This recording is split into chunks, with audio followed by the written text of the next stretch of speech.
Hello and welcome to my YouTube channel Study with Umair. And today we will be discussing video number 5 on the topic finance for non-finance managers. You can also watch my previous 4 videos. The links are given in the details. And in today's video, we will be discussing the concept of depreciation and methods of calculating depreciation expense.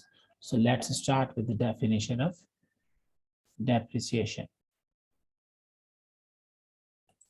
Depreciation can be defined as the systematic allocation of the depreciable amount of an asset over its useful life. When a company buys a non-current asset, it expects to drive benefit for a period more than 1 year from this particular asset. So according to matching principle, the cost should be spread among the years in which the asset is expected to generate benefits or revenue for the organization, keep in compliance with the matching principle that we discussed in video number 4. So, and one thing I forgot to tell you is that the concept of depreciation is related with fixed or non-current assets, means the assets which generate benefit for the organization for a period more than 1 year. Now, cost of an asset, what does it include? The cost of an asset includes its purchase price or its construction price plus all necessary expenses to bring the asset into working condition, such as transportation charges, setup costs, testing charges, etc. Let's take the example of an air conditioner. Suppose an organization buys an AC. First of all, it pays the purchase price, and then the asset is transported and company pays the transportation charges. Once reached to the office, it is installed by the technician and the company pays the installation or setup charges. So all the expenses which are necessary to bring the asset into working condition shall be the part of cost of an asset. An asset is shown in the balance sheet at its cost. And then depreciable cost. Depreciable cost can be defined as the difference between cost of an asset and its residual value. You can also say this is the formula of depreciable cost. And now residual value or salvage value. Residual or salvage value is the sales price that an entity expects to receive for an asset at the time of disposal.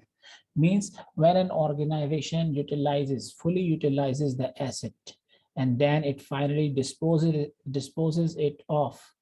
At that time, it gets a particular amount when it disposes it off to another party, and this amount or these proceeds are called residual or salvage value.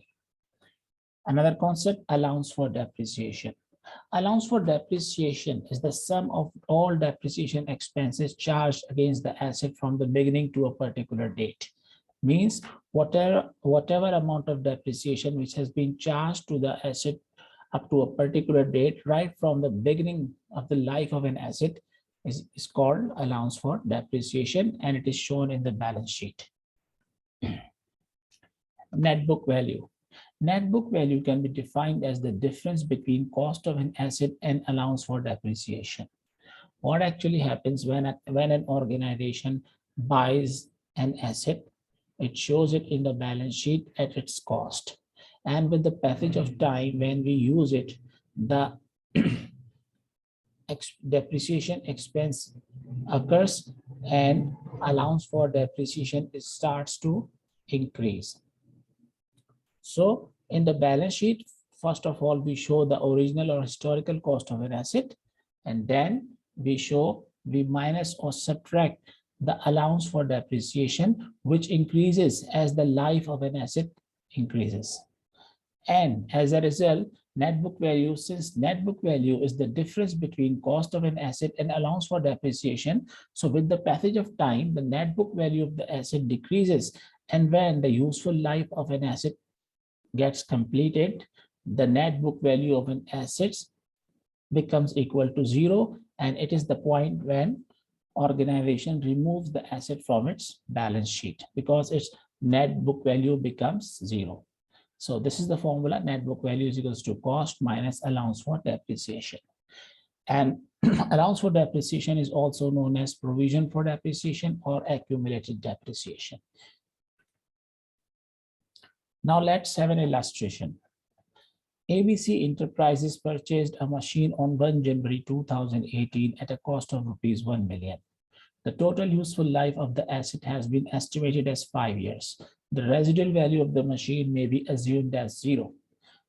Now, the company has purchased an asset at a cost of rupees 1 million. The residual value is 0 and useful life has been estimated as 5 years.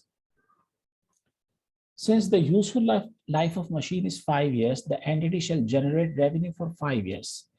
As we discussed earlier, machine shall be used for 5 years, so it shall be generating revenue or benefit for the organization for 5 years. So it's imperative, keeping in view the matching principle, that we divide the cost of machine into 5 years as well. How? Let's have a look here. Year 2018, cost of an asset means the cost at which the asset was purchased is 1 million and it shall remain same, because this is the historical cost of the asset. Now, depreciation expense means the part of cost that shall be charged in year 2018. Since the useful life of an asset is 5 years, we will divide 1 million by 5 years and the answer shall be rupees 2 lakh.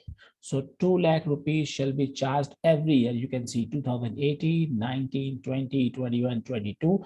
And when we sum up all of them, it becomes equal to 1 million. So what actually happening here? We have spread the amount of 1 million rupees to 5 years according to useful life, 2 lakh rupees each. Because we are generating revenue for 5 years, so we have spread the cost to 5 years as well.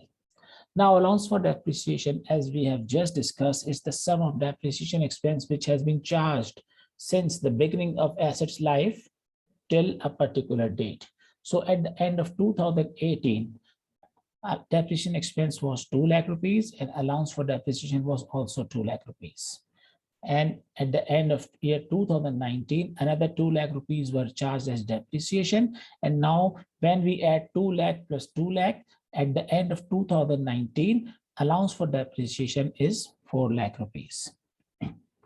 Similarly, 2 lakh rupees charged in the year 2020 shall be added, and now allowance for depreciation has increased to rupees 6 lakh. In the similar way, you can see we have charged rupees 2 lakh each every year, and allowance for depreciation has been increasing.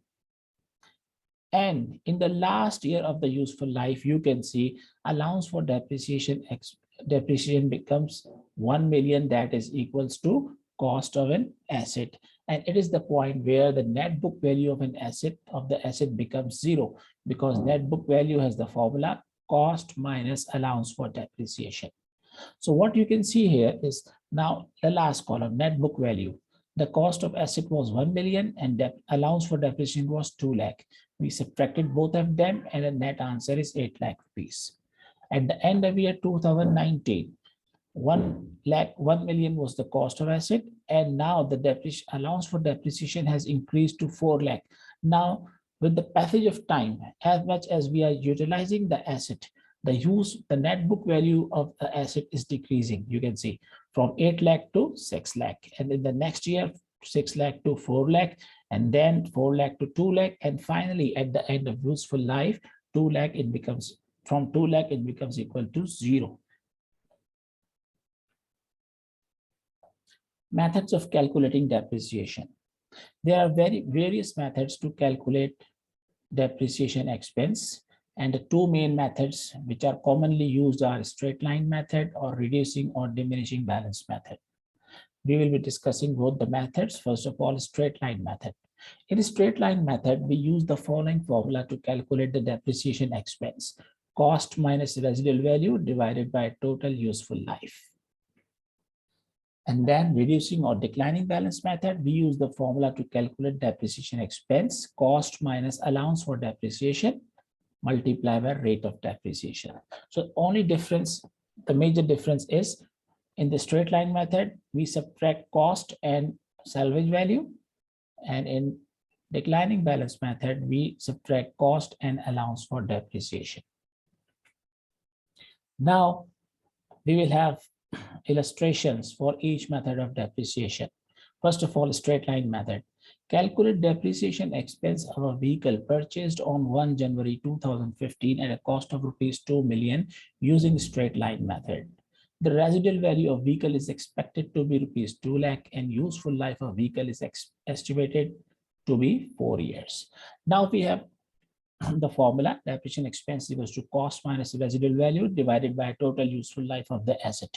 Since the cost is given as 2 million rupees and residual value is given as 2 lakh rupees, following the BODMAS rule, we shall solve the bracket first. So cost minus residual value, 2 million minus 2 lakh rupees shall be equal to 1.8 million or 18 lakh rupees divided by total useful life of 4 years. So the depreciation expense for 2015 is rupees 4,50,000.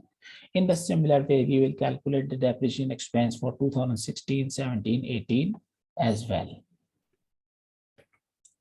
And now method number 2, illustration number 2. Calculate depreciation expense of a vehicle purchased on 1 January 2015 at a cost of rupees 2 million using diminishing balance method. Now, the residual value of vehicle is expected to be rupees 2 lakh and rate of depreciation is estimated to be 25%. Since we have the formula depreciation expense equals to cost minus allowance for depreciation multiplied by rate of depreciation. So cost is given as 2 million. And since this is the first year of the asset, so allowance for depreciation is equals to 0. So 2 million minus 0 multiplied by 25%, that is depreciation expense for the year 2015 is rupees 5 lakh. Thank you very much for watching this video. I hope you have found it fruitful. And in the next video, we will be discussing the books of accounting and general entries. I would request all of you to subscribe, like, share, comment, and press the bell icon. See you in the next video. Till then, Assalamu alaikum.